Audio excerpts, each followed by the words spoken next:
নমস্কার, কেমন আছেন সবাই? আশা করছি সবাই অনেক ভালো আছেন।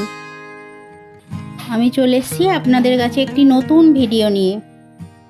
এই ভিডিওর মধ্য দিয়ে আমি দেখাবো কিভাবে আজ উপনয়ন সম্পন্ন হলো। তো আপনাদেরকে দেখিয়েছি যে দধিমঙ্গল আর গায়ে হলুদ হয়েছে, তো আজকে হবে উপনয়ন পুরোপুরি সম্পন্ন।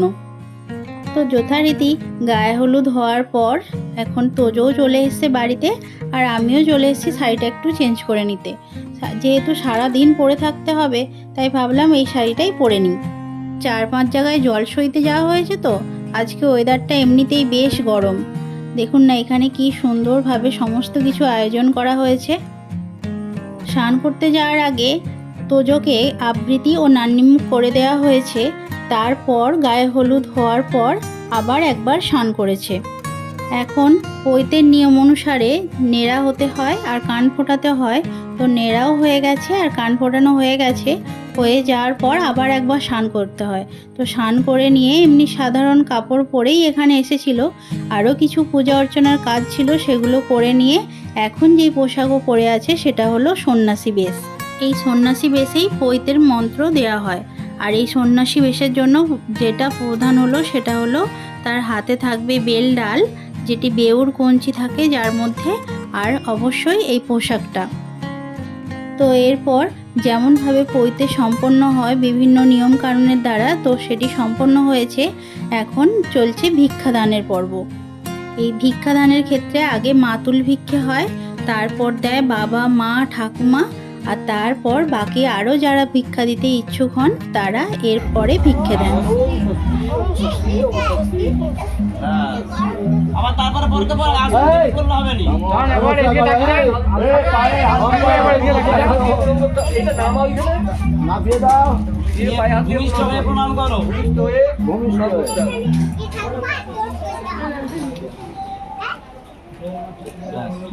এবার কে দেবে? এবারে কে আছে? এবার দাঁড়িয়ে যান, এবার দাঁড়িয়ে যান। কে ফোন করবে? এই অবস্থায় যাব, দেখতে পাচ্ছ।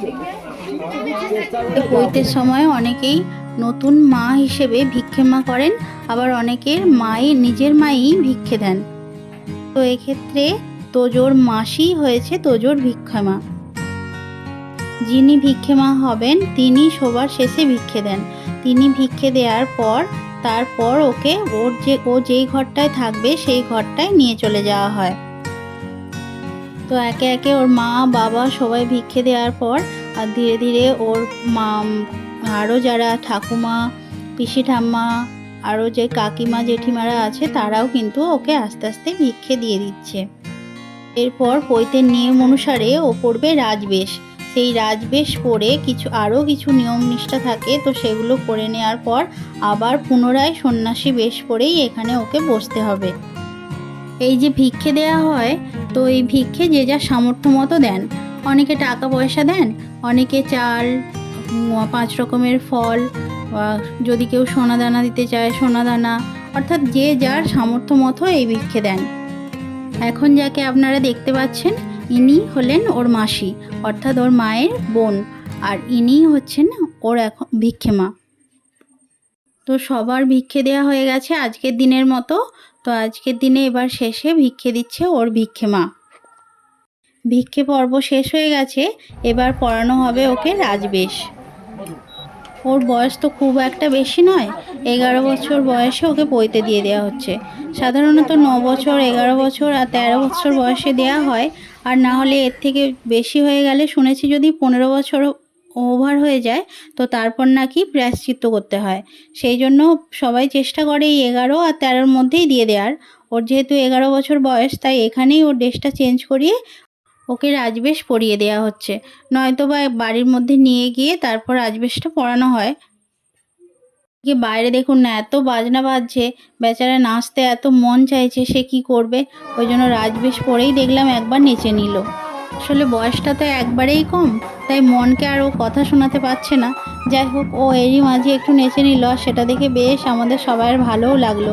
কেননা সারাটা দিন না খেয়ে দে তারপরেও এই যে ও যে ভালো আছে সেটাই আমাদের কাছে ভালো। ওর পৈতের কাজ সম্পন্ন হয়ে গেলে ওকে যখন রুমের মধ্যে রাখা হবে তখন লক্ষ্য রাখতে হবে যাতে 3 দিন ওর মুখে কোনো সূর্যের আলো না পড়ে।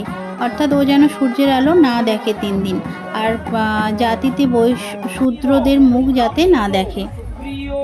এই সমস্ত নিয়মগুলোই প্রচলন হয়ে আসছে। বলে নাকি যদি এর অন্যথা হয় তবে সে সন্ন্যাসী, তার মন সন্ন্যাস হয়ে যায়। এখন আপনারা যেটা দেখবেন এটিই হচ্ছে পৈতে গ্রহণের আসল নিয়ম। এই যে পান পাতাগুলো দেখতে পাচ্ছেন, এর মধ্যে 3 বার পা ফেলবে। 4 বার পা ফেলার আগেই ওর পাটাকে ওর মাকে ধরে নিতে হবে। যদি না ধরে এই সময় থেকেই তার মন সন্ন্যাসের দিকে চলে যায়। তখন নাকি শত চেষ্টা করেও আর ফিরিয়ে আনা যায় না। এই কারণেই পৈতের সময় খুব সতর্কভাবে এই নিয়মটা পালন করা হয়।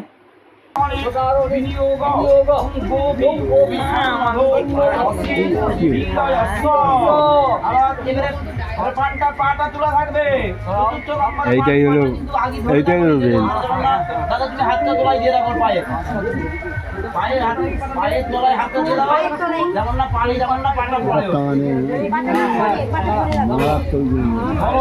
একদম না পা দিয়ে দেয়, খেয়াল রাখবে, টেনে নেবে।